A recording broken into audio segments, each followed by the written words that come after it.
જીવનમાં કંઈ પણ શરૂ કરતા પહેલા તમે ક્લિયર હોવા જરૂરી છે. માંગીલાલ કોઈ દી સફળ નથી થતા. લાઈફસ્ટાઈલ, ફૂડ, એટમોસ્ફિયર, એ બધી વસ્તુઓ એ તરફ જઈ રહી હતી કે હવે હર ઘરમાં બીમારીઓ આવશે. તો મારે એ જાણવું છે કે તમારા પ્રમાણે કે કોઈ પણ 3 એવી સ્કિલ કે કોઈ પણ બિઝનેસમેનને જરૂરથી શીખવી જોઈએ, તો એવી કઈ 3 એવી સ્કિલ હોય શકે? તો ઘણા બિઝનેસની તમે ટ્રેનિંગ્સ મેજરલી આપો છો, રાઈટ? તો કોઈ પણ જે વ્યક્તિને બિઝનેસ સ્ટાર્ટ કરવો હોય તો બિઝનેસ સ્ટાર્ટ કરતાં પહેલાં તમે એમને શું સલાહ આપશો? જીવનમાં કંઈ પણ શરૂ કરતા પહેલા તમે ક્લિયર હોવા જરૂરી છે. મોસ્ટલી જેટલા બી લોકો તમને બિઝનેસ જગતમાં કે જીવનના કોઈ પણ આયામમાં સફળ જોવા મળે છે ને, એ સફળતાની પાછળ એની ક્લિયરિટી બહુ મેટર કરે છે. બીજું, દેવીલાલ દુનિયામાં સફળ થાય છે, માંગીલાલ કોઈ દી સફળ નથી થતા. તો તમે શું દેવા નીકળ્યા છો, તમે કયા પ્રોબ્લેમને સોલ્વ કરી રહ્યા છો. આ દુનિયામાં જેટલા બી સફળ લોકો છે ને, એ ક્યાંય ને ક્યાંય પ્રોબ્લેમ સોલ્વર છે.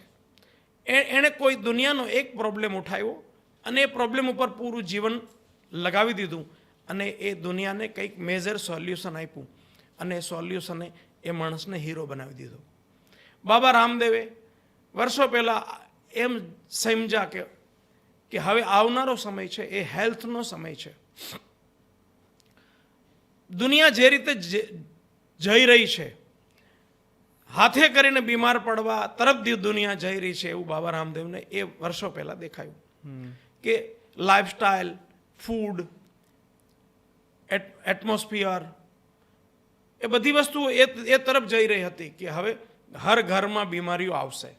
કેમ? તો કે પશ્ચિમના જગતમાં જે થઈ રહ્યું હતું એ જ અહીં કોપી થવાનું હતું અને થઈ રહ્યું હતું. એ જોઈને બાબા રામદેવે એ દુનિયાના એક પ્રોબ્લેમને ઉઠાવ્યો અને એણે જોયું કે આ પ્રોબ્લેમનું સૌથી સટીક સોલ્યુશન આયુર્વેદ આપી શકશે અને એની ઉપર એણે વર્કઆઉટ કર્યું. એણે પહેલાં એ પ્રોબ્લેમ ઉપર પોતાની ક્લિયરિટી નક્કી કરી અને પછી એ પ્રોબ્લેમને વળગી રહીને આજે આપણે જોઈ શકીએ છીએ. તો કોઈ પણ માણસ જ્યારે બિઝનેસમાં જવા માંગે છે કે જીવનમાં કોઈ પણ આયામમાં જવા માંગે છે, તો એમને નંબર 1 ક્લિયરિટી હોય કે હા, હું જે કરી રહ્યો છું એ નેક કામ છે. તો એ વાઇબ્રેશનને કારણે એ પ્રોસેસને એન્જોય કરી શકશે. જો એમાં ક્લિયરિટી નહીં હોય ને તો એ પ્રોસેસને એન્જોય નહીં કરી શકે. એવું ના થઈ શકે કે તમે કામ શરૂ કરો ને કાલને કાલ સફળતા મળી જાય. એવું ના થઈ શકે. એમાં કેટલા બધા પડાવ આવશે તમારી સાથે. એ પડાવમાં ઘણા બધા પડાવ એવા હશે કે તમને ગમશે, ઘણા પડાવ એવા હશે કે તમને નહીં ગમે. તો જે નહીં ગમે એવી ઘટનાઓ તમારી સાથે બનશે ત્યારે તમે એને હેન્ડલ કેવી રીતે કરશો? તો ઓનલી હેન્ડલ કરવાનો એક જ તરીકો તમારી ક્લિયરિટી કે હું જે કરું છું એ નેક કામ છે, હું કોઈ મોટા પ્રોબ્લેમને સોલ્વ કરી રહ્યો છું. અત્યારે કદાચ મને નહીં દેખાતું, હું જે ધારું છું એવું રિઝલ્ટ નહીં દેખાતું, no worries, part of the process છે. તો એ એન્જોય કરી શકાશે. તો clarity about the concept and Devilal, એટલે કે તમે જીવન જગતને શું આપવા જાઓ છો, આ 2 મુદ્દાને ધ્યાનમાં રાખીને કોઈ બી માણસ બિઝનેસની શરૂઆત કરે, જરૂર સફળ થઈ શકે. જોડે જોડે બિઝનેસમાં મને એક વસ્તુ મેં થોડી ઘણી ઓબ્ઝર્વ કરી કે લોકો આજકાલ સ્કિલ બેઝ બિઝનેસ પણ ઘણા એવા ગ્રો થઈ રહ્યા છે. તો મારે એ જાણવું છે કે તમારા પ્રમાણે કે કોઈ પણ 3 એવી સ્કિલ કે કોઈ પણ બિઝનેસમેનને જરૂરથી શીખવી જોઈએ, તો એવી કઈ 3 એવી સ્કિલ હોઈ શકે? નંબર 1, હવેનો જમાનો છે ને એ નોલેજનો જમાનો છે. તો ગૂગલનો જમાનો છે. તો ગૂગલના યુગમાં લગભગ દરેક લોકો 19-20 જાણે જ છે. તો તમારી પાસે એવી સ્કિલ જોશે કે જે પીપલ સ્કિલ, આ યુગમાં સૌથી મોટી સ્કિલ છે એ પીપલ સ્કિલ. તમે કેવી રીતે લોકો જોડે ડીલ કરશો, એ પીપલ સ્કિલ છે. એ આ જમાનાની અત્યારના સમયની સૌથી પહેલી સ્કિલ છે. બીજી સ્કિલ હાઉ ટુ સેલ.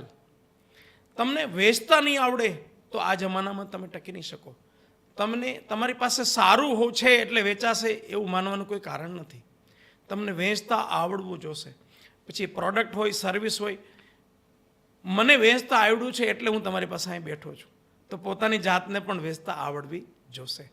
તો નંબર 1 ઇઝ પીપલ સ્કિલ, એટલે કે emotional skills. Number 2 sales skills. Number 3 કોઈ એવો યુનિક આઈડિયા કે જે તમને બાકીના લોકોથી અલગ કરે. આ સ્કિલથી કોઈ પણ બિઝનેસમાં તમે સફળતા તરફ જઈ શકશો.